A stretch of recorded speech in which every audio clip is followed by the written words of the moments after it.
आप देख रहे हैं श्री हरि कृपा आश्रम चैनल। संस्थापक स्वामी श्री हरि चैतन्य पुरी जी महाराज।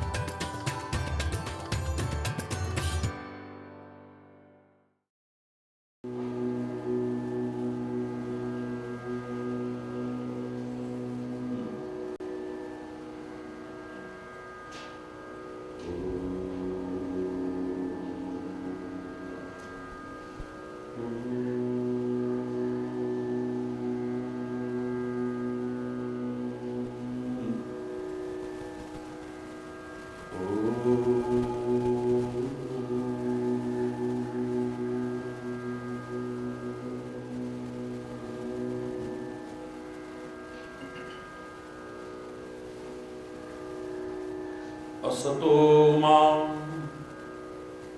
सद्गमय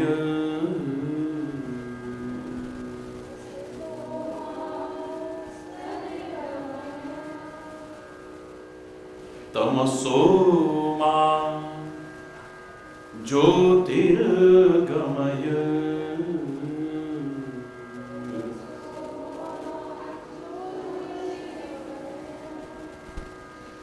मृत्योर्मा अमृतं गमय मृत्योर्मा अमृतं गमय। ॐ शान्ति शान्ति शान्ति।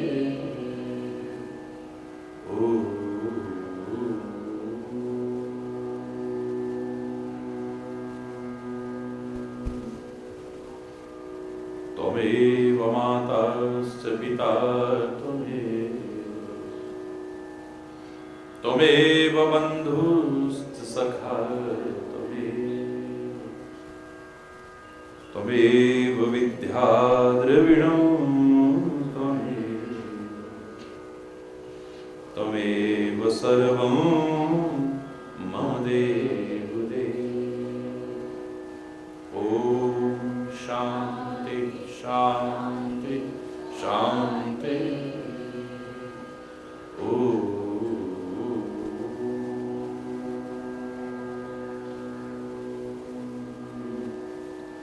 न गुरोरधिकं तत्त्वः न गुरोरधिकं तपः न गुरोरधिकं ज्ञानं तस्मै श्री गुरवे नमः। ॐ शान्ति शान्ति शान्ति।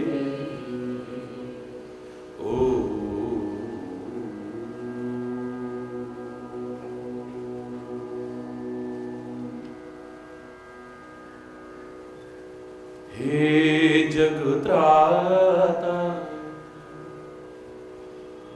विश्वविधाता हे जगत्राता विश्वविधाता हे सुख शांति निकेतन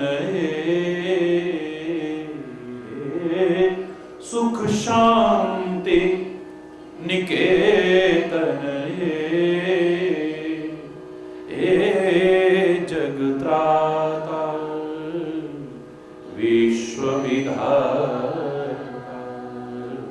हे जगत्राता विश्वविधाता। प्रेम के सिंधु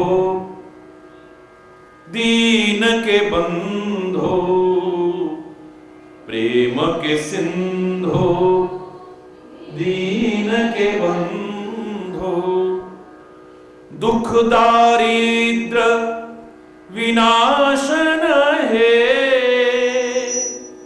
दुख दारिद्र विनाशन है। हे जगत्राता विश्वविधाता हे जगत्राता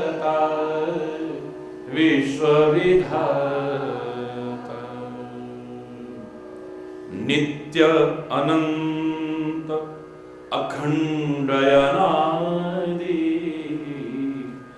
नित्य अनंत अखंड अनादि, पूर्ण ब्रह्म सनातन है, पूर्ण ब्रह्म सनातन है, हे जगत्राता विश्व विधाता, हे जगत्राता विश्व विधाता, जगयाश्रय जगपति जगबंधन, जग आश्रय जगपति जगबंधन, अनुपम अलख निरंजन है, अनुपम अलख निरंजन है, हे जगत्राता विश्व विधाता, हे जगत्राता विश्व विधाता, प्राण सखा त्रिभुवन प्रतिपालक, प्राण सखा त्रिभुवन प्रतिपालक, जीवन के अवलंबन है, जीवन के अवलंबन है, हे जगत्राता विश्व विधाता, हे जगत्राता विश्व विधाता, हे जगत्राता विश्व विधाता।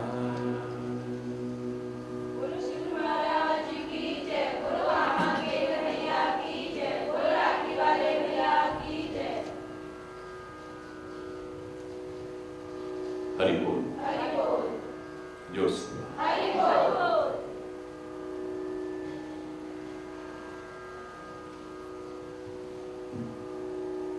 मन में जो भी भाव आया है, यद्यपि अच्छे भाव आने चाहिए, लेकिन जो भी भाव आया है,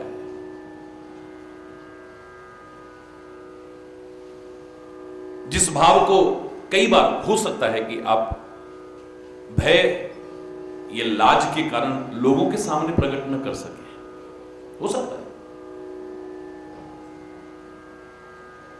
आपके अंदर की स्थिति को, अपने चिंतन को, अपने विचारों को, अपने जीवन के क्रियाकलापों को, जीवन को,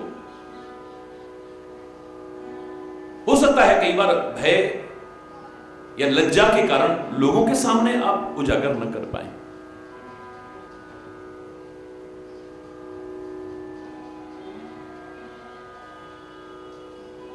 लेकिन अपने सद्गुरु के सामने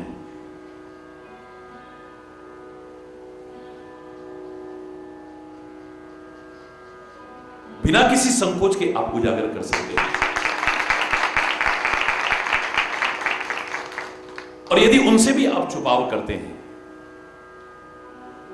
तो निश्चित तौर पर समझिए आपकी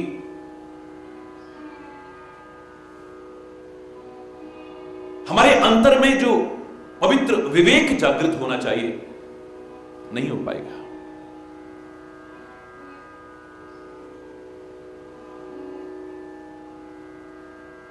ये सामान्य चर्चा नहीं है, ये हमारे वेद, शास्त्र, उपनिषद, ऋषि, महर्षि सबके चिंतन का सार है।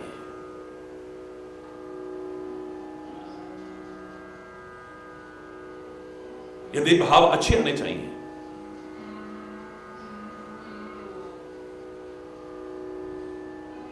विचार अच्छे आने चाहिए, चिंतन अच्छा आना चाहिए,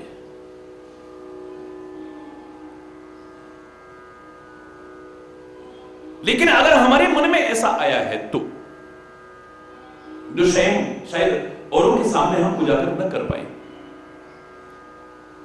हमें डर लगता है कि लोग क्या कहेंगे हमारे बारे में, शर्म आती है कि लोग क्या समझेंगे हमारे बारे में। जो हमारा प्रसंग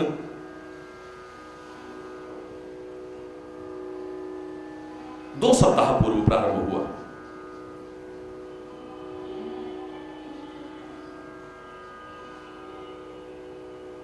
लेकिन सदगुरु के सामने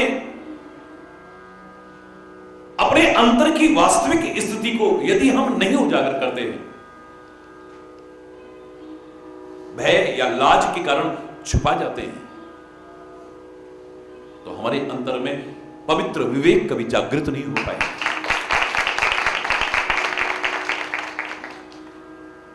संत कहीं असनीति, जहां से हम प्रारंभ हुए थे, बहुत विस्तार से चर्चा की हमने, उसी की कृपा से। संति नीति कहते हैं, ये कोई सामान्य चर्चा नहीं है।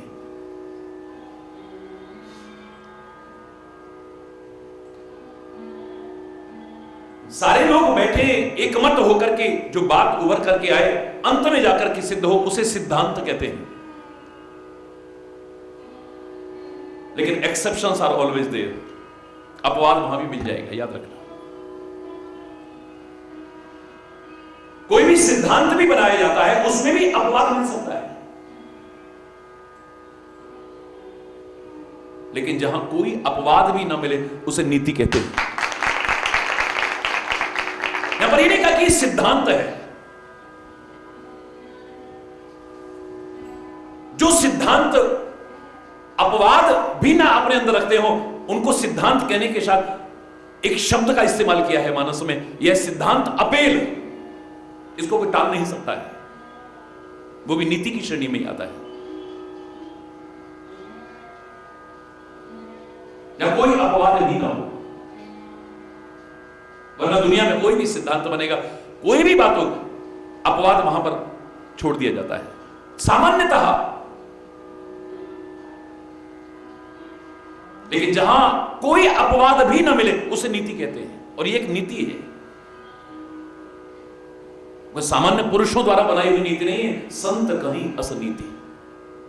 संत इस नीति को कहते हैं, और उसका समर्थन कौन करते हैं? श्रुति पुराण मुनिगा, वेद भी जिसका गायन करते हैं,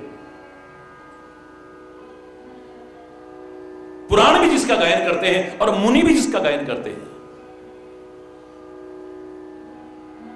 वो क्या नीति है? होए ना विमल विवेक और गुरुसन किए दुराव।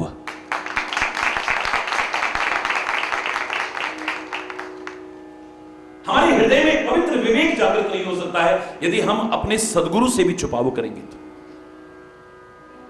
और मैंने आपसे एक सामान्य बात लेकिन महत्वपूर्ण बात कही थी, अगर आप रोगग्रस्त हैं, हम तो कामना करते हैं सर्वे संतु निरामया, अगर रोगग्रस्त हैं, और हो सकता है किसी ऐसे रोग से भी कोई ग्रस्त हो सकता है जिसे बताने में डर लगता हो, जिसे बताने में शर्म आती हो, लोग नफरत ना करें हमसे।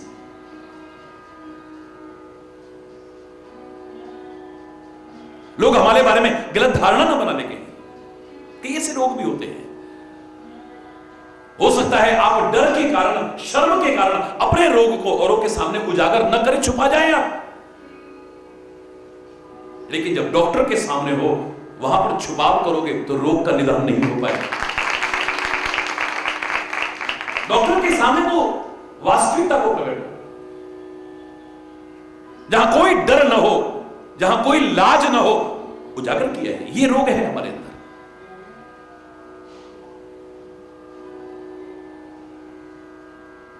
डॉक्टर के सामने आप छुपाव करेंगे, वास्तविक स्थिति से उसे अवगत नहीं कराएंगे, चाहे किसी डर की वजह से, किसी शर्म की वजह से, तो क्या होगा फिर परिणाम?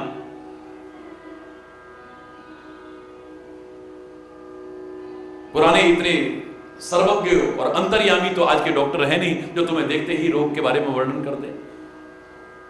इतने आयुर्वेद के आज ज्ञाता इतने नहीं है जो आपकी पल्स पर हाथ रखा और आपको सारे रोगों के बारे में बता दे।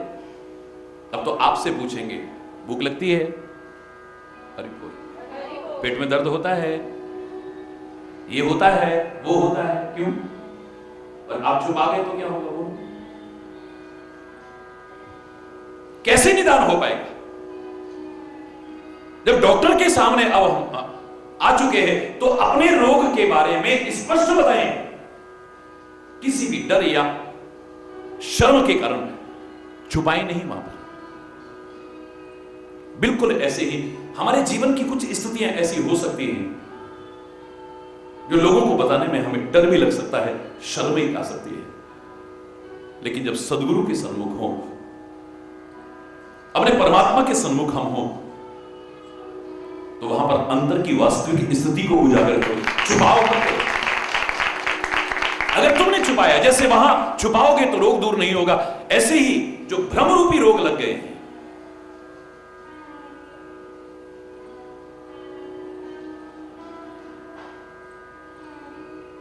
आसक्ति रूपी रोग लग गए हैं, अज्ञान रूपी रोग लग गए हैं, विभिन्न विकारों रूपी रोग लग गए हैं, विभिन्न विकृतियां हमारे जीवन में प्रवेश कर गई हैं।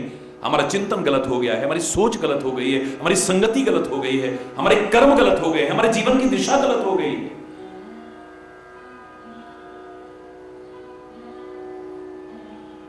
औरों के सामने कहो न कहो, लेकिन सदगुरु के सामने यदि नहीं कहोगे तो इन रोगों की निवृत्ति नहीं हो पाएगी। होई ना विमल विवेक गुरु से केंद्रा, गुरु से छुपाव करने पर हृदय में पवित्र विवेक जागृत नहीं हो पाएगा।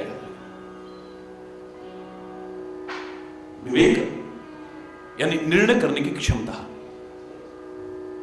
सही गलत के निर्णय करने की क्षमता नहीं आ पाएगी, सत्य असत्य के निर्णय करने की क्षमता नहीं आ पाएगी, विधि निषेध के निर्णय करने की क्षमता नहीं आ पाएगी, कर्म अकर्म विकर्म में निर्णय करने की क्षमता नहीं आ पाएगी, लाभ हानि नहीं समझ पाएंगे। हमें हर निर्णय करने के लिए दूसरे का आश्रय तकना पड़ेगा, हम स्वयं अपने आश्रय नहीं रह पाएंगे, स्वावलंबी नहीं बन पाएंगे कभी भी। लता की तरह यानी बेल की तरह किसी वृक्ष या दीवार का सहारा तकेंगे, हम वृक्ष नहीं बन पाएंगे जो स्वयं तो डट करके टिक करके खड़ा रहे और औरों का भी सहारा बन सके। अब जब भी कभी निर्णय करने की बात आएगी, अस्थिरता सी होगी, ये करूं कि ये करूं, ये करूं कि ये करूं, ये करा तो ये होगा, ये करूं तो ये करूं, हम निर्णय करने की क्षमता विकसित नहीं कर पाएंगे। और मैंने आपसे कहा था सदगुरु, हम उसका आश्रय कभी न छोड़े, हम सब कुछ करते हुए उसके आश्रित अपने आप को महसूस करें, लेकिन मेरा सदगुरु मुझे आश्रित नहीं रखता है, मुझे स्वावलंबी बनाने की कोशिश करता है, इंडिपेंडेंट बनाने की, डिपेंडेंट नहीं, आत्मनिर्भर बनाने की कोशिश करता है। जब भी कभी निर्णय करने की क्षमता है, मैं अंतरात्मा से विचार करके कोई निर्णय कर सकूं किसी भी मन, अस्थिरता ना हो, अस्थायित्व ना हो, एक निर्णय लेकर के उस पर टिकूं और उस पर चलने की कोशिश करूं। मैं एक एक पहलू को विभिन्न प्रकार से मैंने बहुत सरल शब्दों में समझाने की कोशिश की है, परमात्मा की कृपा से, अपने सदगुरुदेव भगवान की कृपा से। एक मां ये कभी नहीं चाहेगी कि उसकी बच्ची हमेशा आश्रित बनी रहे, कोई निर्णय करने की क्षमता इसमें विकसित ना हो। इस ससुराल में भी जाए तो फोन कर करके पूछती रहे, आज मेरी जेठानी ने ये कहा, आज मेरी नंद ने ये कहा, आज मेरी दौरानी ने ये कहा, बताओ मम्मी मैं क्या जवाब दूं? नहीं, ये अब साधन आ गए, पहले कहां होते थे साधन? पत्र पहुंचने में महीनों महीनों लग जाते थे, तब तक तो पता नहीं क्या से क्या हो जाता था, मिले मिले सालों सालों हो जाते थे। पूछेगा। भारतीय संस्कृति ही नहीं, मां अपने बच्चे को हमेशा इस योग्य बनाने की कोशिश करती है कि किसी भी परिस्थिति में वो स्वयं निर्णय ले सके। बात बात में नहीं बात, और जहां पर बात बात में दखलंदाजी शुरू हो जाएगी अपने परिवार की, याद रखना वो परिवार कभी सुखी नहीं बसते हैं। हर बात में दखलंदाजी, हर बात में दखलंदाजी, वो कोई पसंद भी नहीं करता है। हमारे परिवार में ही अगर कोई दखलंदाजी करे, हमें पसंद नहीं है, तो जो दूसरा परिवार, एक नया परिवार बना है, हम भी बार बार दखलंदाजी करेंगे, उससे पसंद नहीं लगेगा। बेटी को इस योग्य बनाओ कि कैसी भी परिस्थिति में स्वयं निर्णय ले सके। कुछ ऐसी स्थितियां आती हैं जहां पर कुछ समझ में नहीं आता है, तो उस समय मन की नहीं आत्मा की आवाज को सुनो, तुम्हें पता लग जाएगा। फिर भी न समझ में आए तो किसी महात्मा के चरणों में गिर जाओ, वो तुम्हें राह दिखाएगा। और आज के ढोंग पाखंड के युग में अंधविश्वास को बढ़ावा देने वालों ने अगर आपकी श्रद्धा को आहत किया है, ऐसा कोई महात्मा नजर नहीं आता, तो दिल से परमात्मा से प्रार्थना करो, तुम्हें राह मिल जाएगी, निर्णय मिलेगा।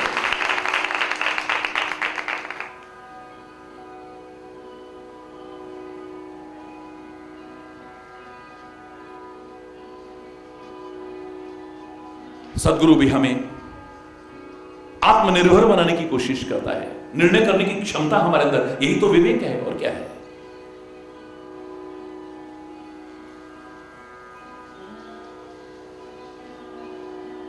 तो याकवराज भारद्वाज का जो संवाद यहां से प्रारंभ हुआ, मेरे मन में कुछ ऐसे प्रश्न आए हैं जिन्हें कहने में मुझे डर भी लगता है और लाज भी आती है, लेकिन नहीं कहूं तो बहुत बड़ा नुकसान हो जाएगा। सदगुरु सामने हो, महापुरुष सामने हो, और उनके सामने भी अपने दिल को खोल खोल करके न रखूं मैं। संत कहीं असनीति श्रुति पुराण मुनि गाव, होए न विमल विवेक उर गुरु सन किए दुराव। हृदय में पवित्र विवेक जागृत नहीं हो सकता अगर गुरु से भी हम छुपा जाए। हमारे दिल का यह हाल है, हमारे मन में ऐसा है, हमारा जीवन इस दिशा में जा रहा है। आप कृपा करके राह दिखाओ। ये भी कोई सामान्य व्यक्ति नहीं है, ये भी ऋषि हैं, ये भी अपने आप में मुनि हैं। अब औरों के सामने कहेंगे तो डर लगता है कि लोग कहेंगे, अरे लाज आती है कि ऋषि होकर के इनके मन में संदेह है, ये औरों का संदेह क्या दूर करेंगे।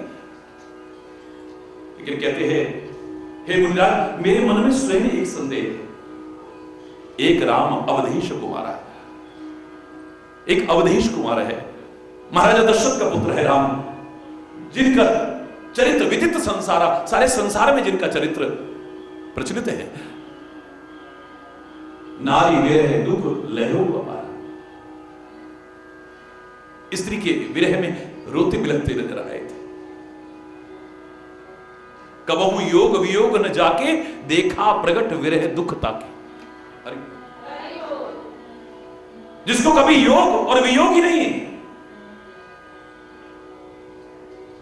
उसको विरह में रोते बिलखते देखा है। यानी काम के दर्शन हो रहे हैं वहां। काय के दर्शन हो रहे हैं?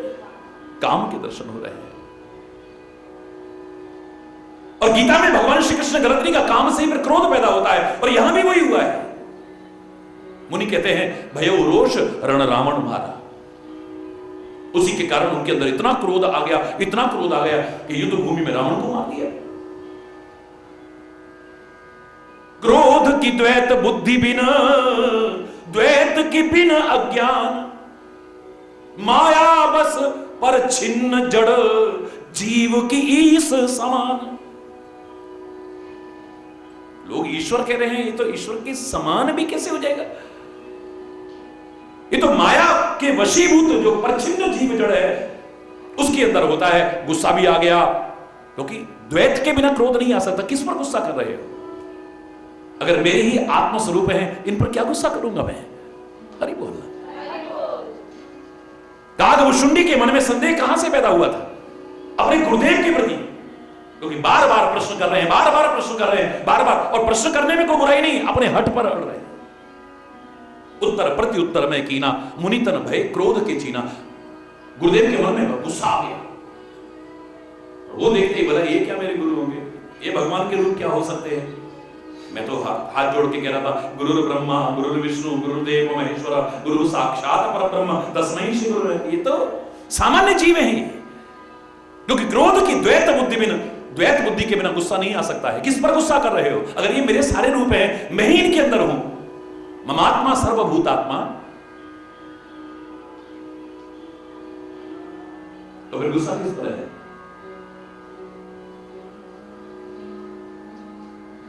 द्वैत के बिना अज्ञान, और ये जो द्वैत आता है ये अज्ञान के बिना हो ही नहीं सकता। और सदगुरु तो ज्ञान स्वरूप होते हैं।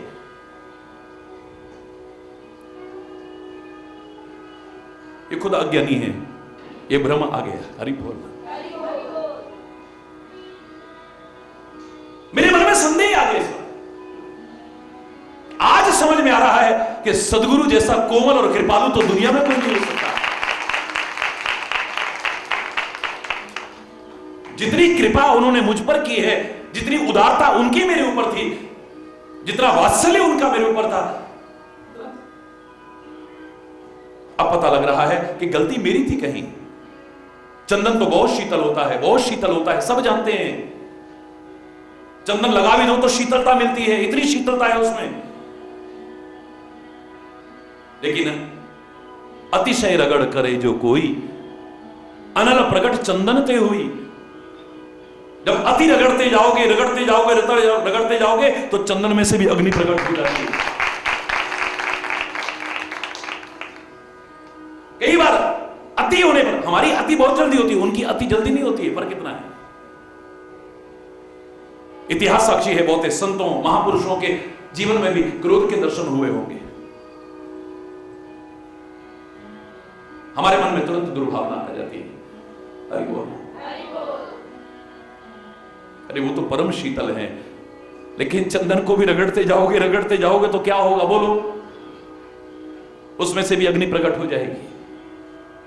अति सर्वत्र वर्जयेत्। मैंने क्या किया था? मैं अपने हट पर अड़ा हुआ था, और उन्होंने गुस्से में यही तो कहा था, सठ स्वपक्ष तब हृदय विशाला, शब्द होय पक्षी चांडाला।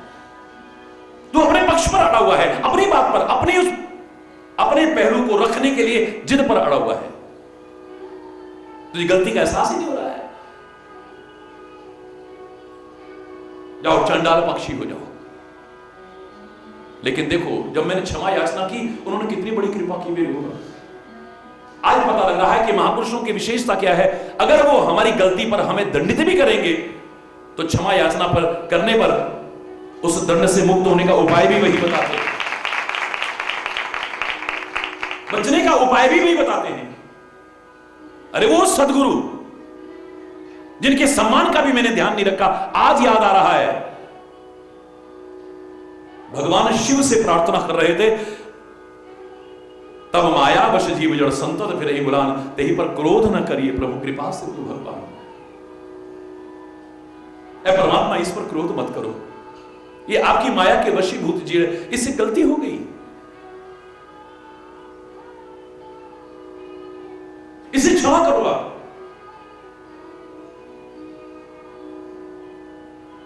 मेरे लिए प्रार्थना कर रहे थे, मेरे लिए, मेरी दुर्दशा ना होए, इसलिए उनके मन में एक संताप था, एक पीड़ा थी।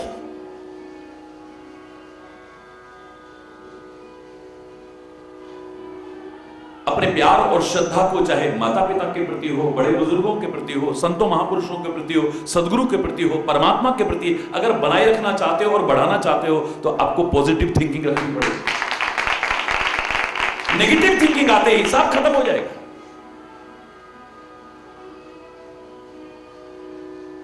जब परमात्मा के प्रति ऐसा संदेह हो सकता है, एक राम अवधेश कुम्हारा, दिनकर चरित विदत संसारा, नारी विरह दुख भयो लयो अपारा, भयो रोष रण रावण मारा।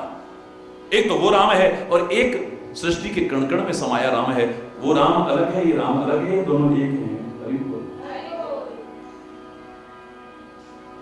बहुत विस्तार से सुना आपने। और मैंने आपसे कहा रामायण के जितने भी प्रसंग हैं, मानस के जितने भी प्रसंग हैं, सब इन्हीं प्रश्नों पर आधारित हैं। भगवान शिव से पार्वती ने भी यही प्रश्न किया था। सारा कुछ कहने के बाद में भगवान शिव ने जो उत्तर दिया, वहां तक कल हम पहुंचे। अगु नहीं सगु नहीं कछु भेदा,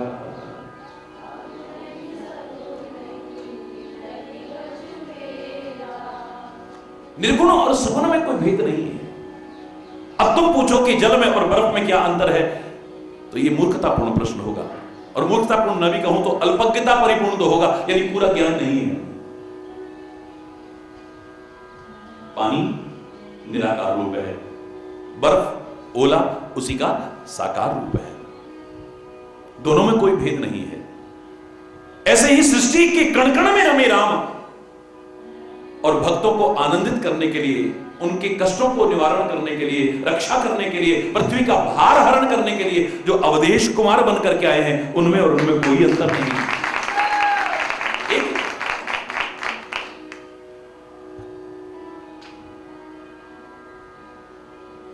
भेद बुद्धि हमारी है और हम भेद उन पर आरोपित करते हैं। हरि बोल। कमियां हमारे में हैं और हमें कमियां वहां नजर आती हैं। हरि बोल। जिनको देख करके, जिनसे सीख करके अपनी कमियां दूर करनी थी, हम तो वहां कमियां ढूंढ रहे हैं।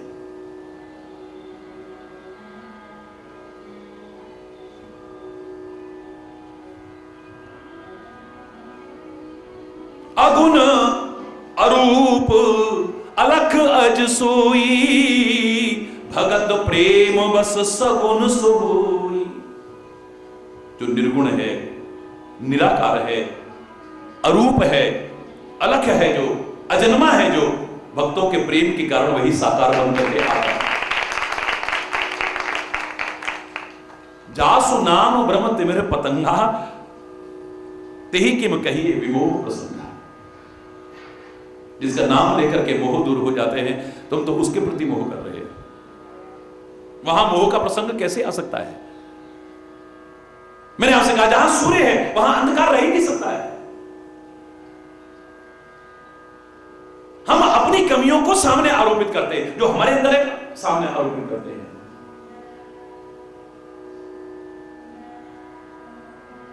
सही हो या गलत हो, याद रखना। विषयी जीव को क्या कहा, कैसे है? श्वान की तरह, कुत्ते की तरह। बोले क्या स्थिति है इसकी? ये वास्तविक सुख और आनंद को कभी समझ ही नहीं पाता है। ये कभी नहीं समझ पाता है। क्यों नहीं समझ पाता है? इसकी स्थिति बिल्कुल उस कुत्ते की तरह है जो हजारों वर्षों से सड़क के किनारे पड़ी सूखी हड्डी को चूस रहा है। अब चूसा तो उस चीज को जाता है जिसमें रस हो, इस हड्डी में तो रस नहीं है, और सचमुच उसे रस आ रहा है। हरि बोल। चूस रहा है, उसे रस की अनुभूति हो रही, उसे पता ही नहीं कि रस कहां है, वो रस कहां है इसका उसे एहसास नहीं। उसे पता ही नहीं कि वो हड्डी मेरे अपने मसूड़ों पर लगती है, उससे खून निकलता है, वो मेरे अंदर जा रहा है और मैं समझ रहा हूं कि हड्डी में से रस आ रहा है। वास्तविक सुख तो मेरे अंतर में था, परम शांति तो मेरे अंतर में थी, परम आनंद तो मेरे अंतर में था, वो परम रस तो मेरे अंदर में था। लेकिन मैं बाहर, कोई किसी पर आरोपित कर रहा है, कोई किसी पर आरोपित कर रहा है, कोई किसी पर आरोपित कर रहा है। अपने अंतर के रस को हम बाहर आरोपित कर रहे हैं। बिल्कुल ठीक ऐसे ही हम अपने अंदर की कमियों को औरों पर आरोपित करने की कोशिश कर रहे हैं। हमें अपनी कमियां नजर नहीं आती। जो मैंने आपसे कहा कि उंगलियां अगर ऐसे लगा करके आंखों से देखा जाए तो सामने के व्यक्ति दो दो नजर आएंगे। कभी भी करके देखिए, एक चीज की दो हो जाएगी। ये सामने दो हैं, ये लग रहा है कमी मेरी आंख में है, ये नहीं लग रहा है। कमी यहां है और नजर कहां आ रही है? सामने आ रही है। काला या नीला चश्मा मेरी आंख पर लगा है और सामने के सफेद कपड़े भी मुझे काले और नीले नजर आ रहे हैं। सामने के कपड़े ऐसे नजर आ रहे हैं, लेकिन दोष मेरी आंखों पर है, इसका मुझे एहसास नहीं मिला। मुझे जोर से घुमा करके बिठा दिया गया, मैं घूमा हूं, इसका एहसास नहीं हो रहा है, लेकिन आकाश घूम रहा है, मकान घूम रहे हैं, सारी पृथ्वी घूम रही है, इसका एहसास हो रहा है। मैं घूम रहा हूं, मुझे नहीं पता लगा। अरे बोलना, गाड़ियों में चल करके, ट्रेन में चल करके मैं चल आगे जा रहा हूं, मुझे अपना दौड़ना नजर नहीं आ रहा है, लेकिन पेड़ दौड़ रहे हैं, मकान दौड़ रहे हैं, सड़क दौड़ रही है, रेल की पटरी दौड़ रही है, ये पता लग रहा है। कमी मेरे में है, नजर सामने आ रही है। जिसे समझ आने पर कबीर की तरह हर कोई कह उठेगा, बुरा जो देखन मैं चला,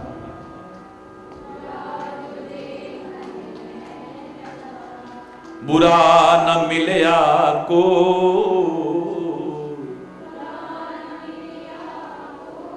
जो दिल खोजा आपना, जो दिल खोजा मुझसे बुरा न कोई, मुझसे। मैं जहां देखता हूं मुझे कमियां ही नजर आती हैं, कमियां ही नजर आती हैं। यहां तक कि भगवान को भी मेरे सामने खड़ा कर दिया जाए, सदगुरु को भी खड़ा कर दिया जाए, मुझे वहां कमी नजर आ रही है। लेकिन जब मैं शांत होकर के अंतरात्मा की आवाज को विचार करके सुनूंगा, मुझे पता लगेगा कमियां सामने नहीं, कमियां तो मेरे अंदर। अरे भरत जैसा आदर्श व्यक्ति कभी अपनी मां को गालियां देगा? लेकिन एक दिन ऐसा आया, अपनी मां को गाली दे रहा है, दुर्वचन कह रहा है, अपशब्द कह रहा है। भरत जैसा, जो विष्णु का अवतारी है, वो भरत अपने जन्म देने वाली मां जो भगवान का रूप होती है, उससे क्या कह रहा है? क्योंकि राम से प्यार करता है ना, राम से जो विमुख करे भक्त को, वो कोई भी अच्छा नहीं लगता है। भरत उस राम प्रेम के कारण, मेरी वजह से राम को कष्ट हो रहा है और उसके कष्ट का कारण मेरी मां है, अब शब्द भी कह रहा है, गरी न जीव मुंह पर न कीरा। इससे गलत शब्द और क्या होंगे अपनी मां के लिए? तेरी जीभ गल नहीं गई जब तूने वरदान मांगा, तेरे मुंह में कीड़े नहीं पड़ गए जब तूने जवान से राम को वनवास मांगा।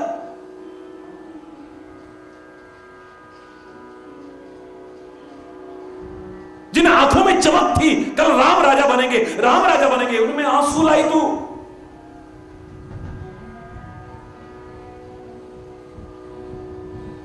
मैंने आपसे कहा था, हमारे लिए लोग रोएं, हमारे जीवन की सार्थकता है, लेकिन हमारी वजह से रोएं, इससे बड़ा हमारा दुर्भाग्य और कोई नहीं हो सकता।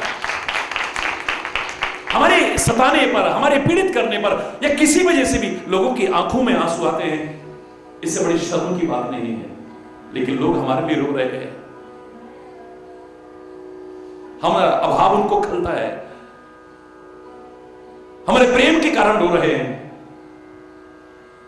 समझ लेना कि हमारा जीवन सार्थक हुआ है। पूरे अवध वासियों की आंखों में आंसू डाले तूने। सुन राज तिलक की खबरों को, अरमान सभी के दिल में थे, उम्मीदें भरी उन नजरों से सावन सा बरसता देखा है। पूरे अयोध्या को अनाथ कर दिया तूने, तुझे शर्म नहीं आई? भरत कह रहा है, अपनी मां से कह रहा है, गरी न जीव मुंह पर न कीरा, वर मांगत उर भई न पीरा। वरदान जब तू मांग रही थी, तेरे को हार्ट अटैक क्यों नहीं हो गया? उर भई न पीरा, तेरे हार्ट में दर्द क्यों नहीं हुआ उस समय? अरे हार्ट अटैक हो जाता, तू मर जाती। आज जीते जी जो सारी अयोध्या मरी सी लग रही है, वो न मरती कैसे? तूने सबको मार दिया, जीते जी मार दिया है।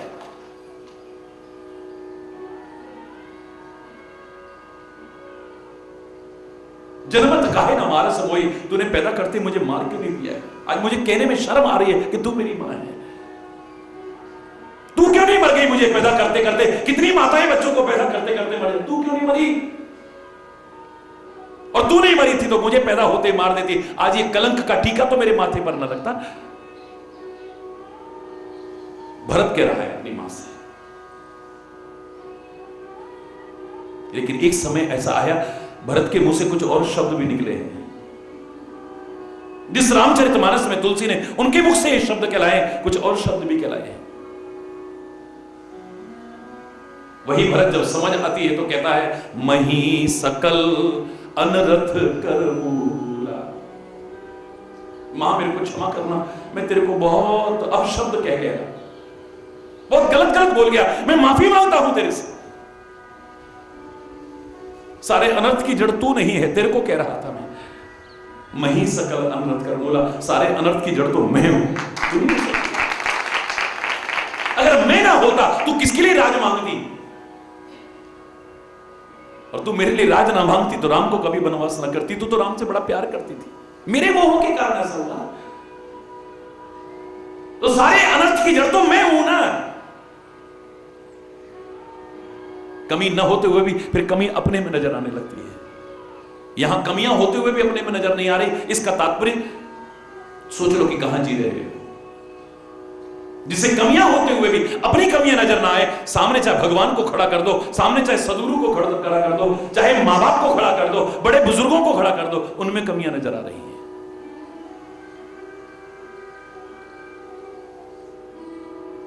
सहज प्रकाश रूप भगवान, नहीं तह मोह निशा लवलेशा। मां तो अज्ञान है ही नहीं, मां तो भ्रम है ही नहीं, मां तो मोह है ही नहीं, लवलेश मात्र भी नहीं है। राम सच्चिदानंद दिनेशा, राम तो सच्चित आनंद स्वरूप है, सूर्य है वो तो। सहज प्रकाश रूप भगवान, सहज प्रकाश रूप है, वहां अंधकार तो रह नहीं सकता है।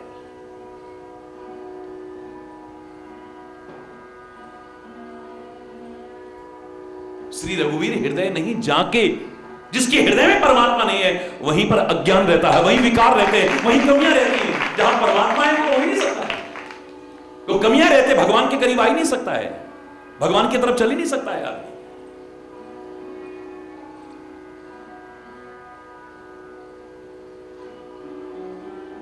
मोरे सन्मुख आव की सोई, स्वयं राम कह रहे हैं, मेरे सामने आ ही नहीं सकता है कभी भी।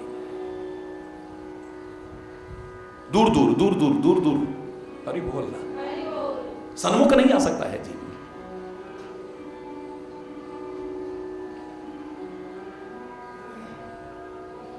वो दूर नहीं करता, हम अपनी कमियों की वजह से दूर हो जाते हैं।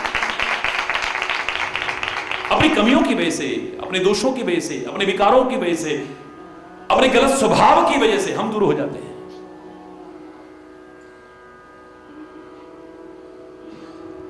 और ऐसे लोगों से पूछो, आपने हमको बहुत दूर कर दिया, हरि बोल, हरि बोल।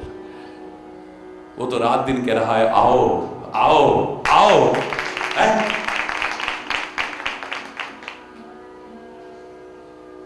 जो नाव मैंने चलाई है इसमें सवार हो जाओ, पार हो जाओगे।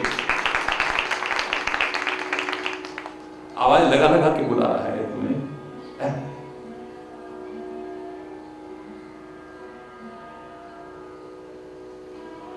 वहां नहीं है कमियां, कमियां अपने में है, लेकिन नजर वहां आ रही है। हर्ष विषाद ज्ञान अज्ञान, जीव धर्म अहिमिति अभिमान, ये तो सब जीव के धर्म है।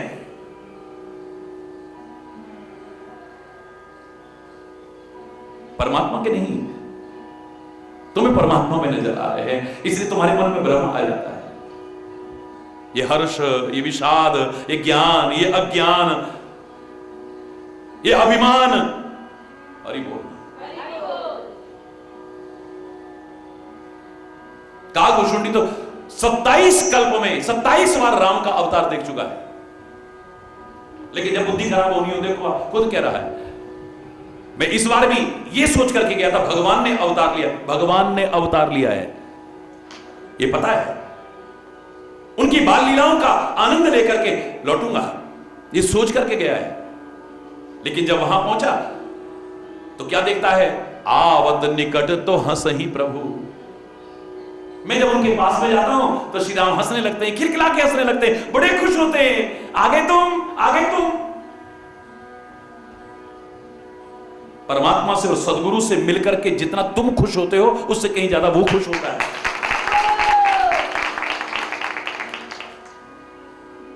लेकिन हम इसको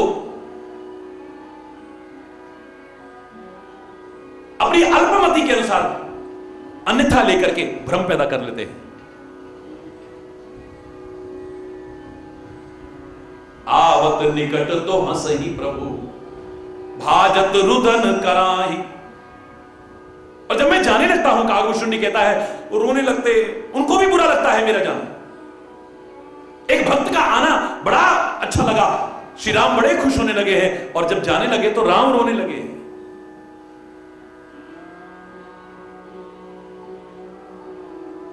चलो भाग तपूप दिखा भाई। जब मैं चलने लगता हूं तो अपने मुंह का झूठा पुआ मेरी तरफ ऐसे फेंकते हैं। मैंने कहा ये तो ये आम इंसान है, ये भगवान है भाई। क्योंकि योग वियोग हानि लाभ जीवन मृत्यु ये तो सब एक आम इंसान को प्रभावित करते हैं, परमात्मा को प्रभावित नहीं कर सकते।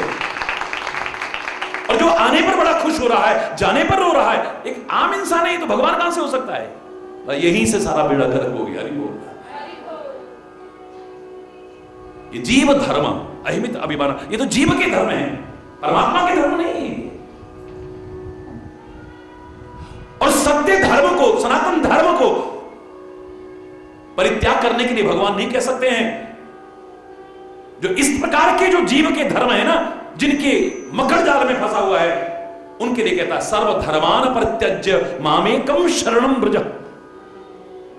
कई लोग बड़ा इसका गलत अर्थ लगाते हैं कि भगवान कहते हैं सब धर्मों का परित्याग करो और मेरी शरण में आ जाओ।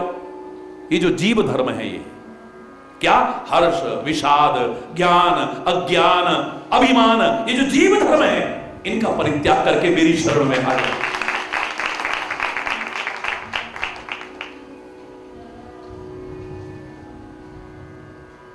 धर्म का परित्याग करने को तो परमात्मा और सदगुरु कह ही नहीं सकते हैं। वो तो खुले शब्दों में कहते हैं, अगर तुम धर्म की रक्षा करोगे तो धर्म तुम्हारी रक्षा करेगा। धर्मो रक्षति रक्षितः। धर्म को अपने से दूर नहीं होने दोगे तो याद रखना, धर्म तुमसे कभी दूर नहीं होगा, और धर्म तुम्हारे साथ रहेगा, यानी परमात्मा तुम्हारे साथ रहेगा, यानी सत्य तुम्हारे साथ रहेगा। हमेशा विजय भी होगी और तुम्हारी रक्षा होगी। बाल बांका नहीं हो सकता है। तुम जब धर्म से दूर हो जाते हो, परमात्मा से दूर हो जाते हो, सत्य से दूर हो जाते हो, तभी संकट आते हैं। हरि बोल।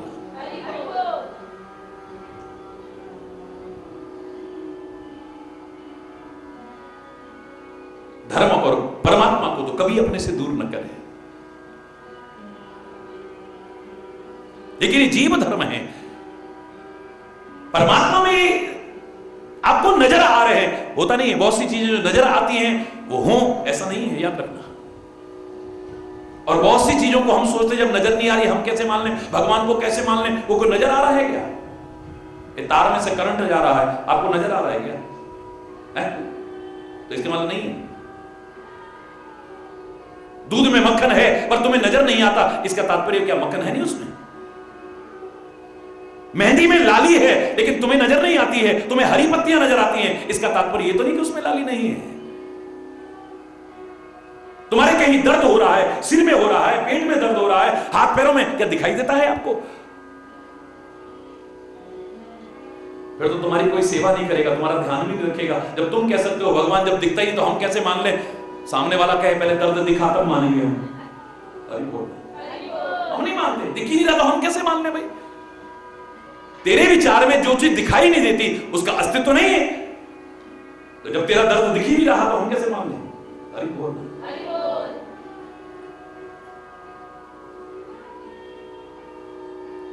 हवा चल रही है लेकिन दिखती नहीं है। यू कैन फील इट, अनुभव कर सकते हो। ये कपड़ा हिल रहा है यानी हवा चल रही है, पत्तियां हिल रही हैं यानी हवा चल रही है, मेरे शरीर को स्पर्श कर रही है यानी हवा चल रही है। दिखती नहीं है,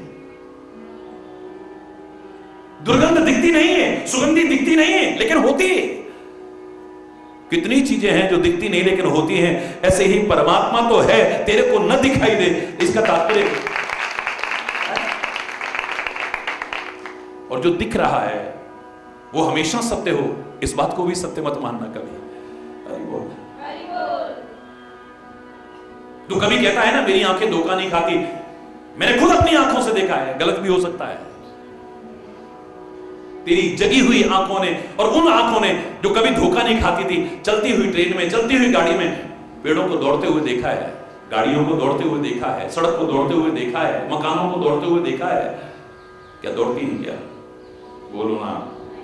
तो तेरी आंख धोखा खाई कि नहीं खाई? बोल। तू तो कहता है मेरी आंख कभी धोखा ही नहीं खाती है, तू जगी हुई हालत में बैठा हुआ था।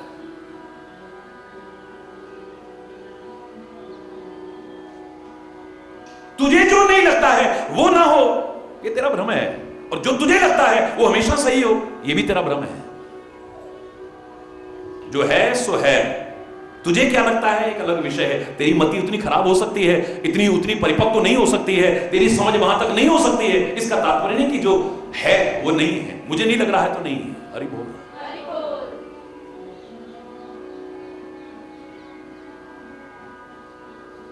राम ब्रह्म व्यापक जग जाना, परमानंद परेश पुराण।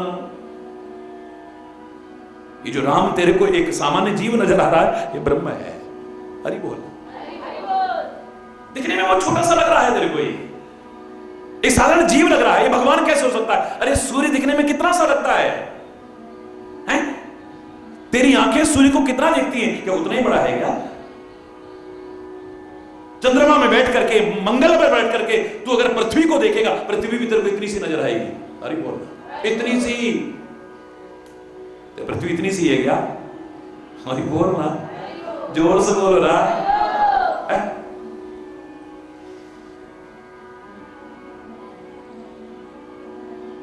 या तो नजर को ऐसी बना ले, आनंद आ जाए, वरना तेरी नजर जो मैंने कहा था ना, पंजाबी की लाइन मेरे को बहुत अच्छी लगी, बहुत अच्छी लगी। शाम तेथों दूर नहीं, पर तेरा भी कसूर नहीं। वेखन वाली अख जेड़ी ओदे विच नूर नहीं। तेरे पास वो दृष्टि नहीं तो देख पाए, वरना वो तेरे से दूर कहां है।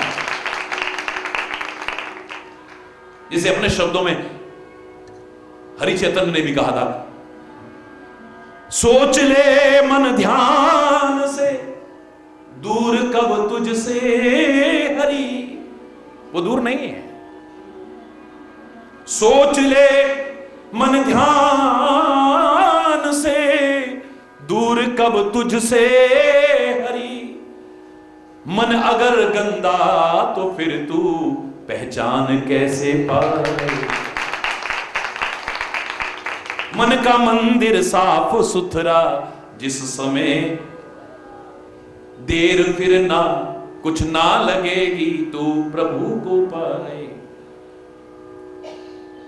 जिस शीशे में शक्ल देखनी है, उस शीशे पर तो धूल जमी पड़ी है, गर्द जमी पड़ी है, काई जमी पड़ी है। तो परमात्मा को तो क्या अपने आप को नहीं देख पाता है, तो ब्रह्म में जीता रहता है। तू होता क्या है और अपने आप को समझता क्या है? हरि बोलना। उसके नाते तो तेरी बहुत बड़ी औकात है, वरना तेरी क्या औकात है? हरि बोलना। उसके साथ संबंध होने पर तो तेरी बहुत बड़ी औकात है। किसका पुत्र है तू? किसका अंश है तू? वरना तेरी औकात क्या है? इतनी सी मिट्टी की ढेरी जो अभिमान में अकड़ा फिर रहा है, हैसियत क्या है? मत कर तू अभिमान रे बंदे, झूठी तेरी शान रे। मत कर तू अभिमान, मत कर तू अभिमान रे बंदे, झूठी तेरी शान रे। मत कर तू अभिमान, मत कर तू। तेरे जैसे लाखों आए,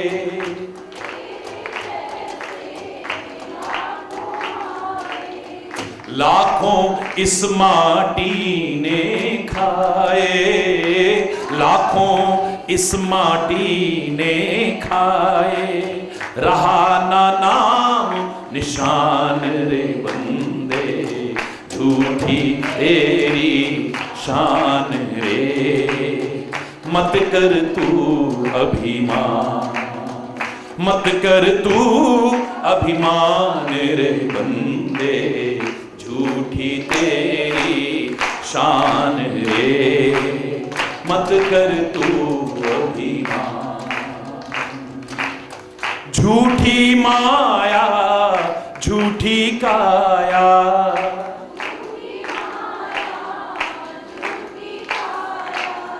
झूठी माया झूठी काया, झूठी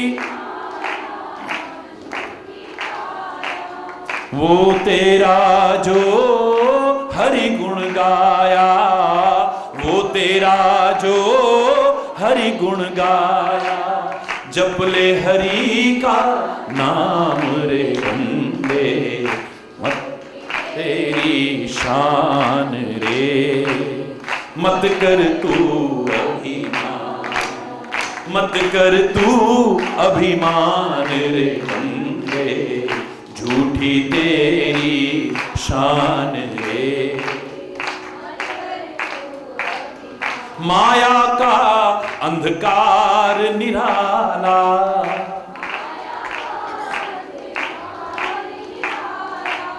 माया का अंधकार निराला,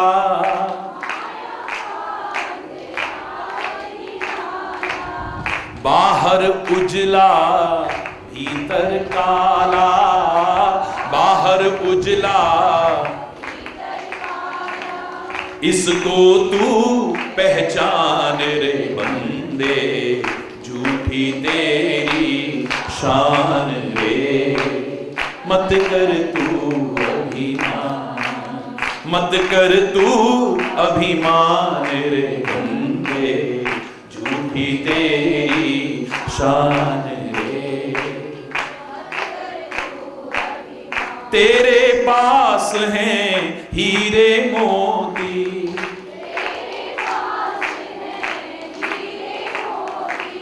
मेरे मन मंदिर में ज्योति, मेरे मन मंदिर में ज्योति, कौन हुआ धनवान रे बंदे, झूठी तेरी शान रे, मत कर तू अभिमान रे बंदे, झूठी तेरी शान रे, मत कर तू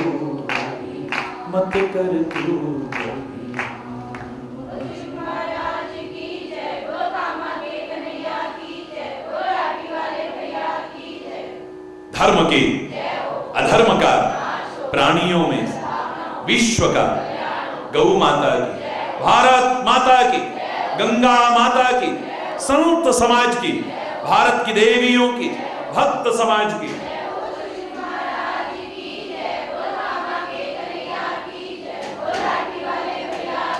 बोलो वृंदावन बिहारी लाल की जय। जय जय श्री राधे।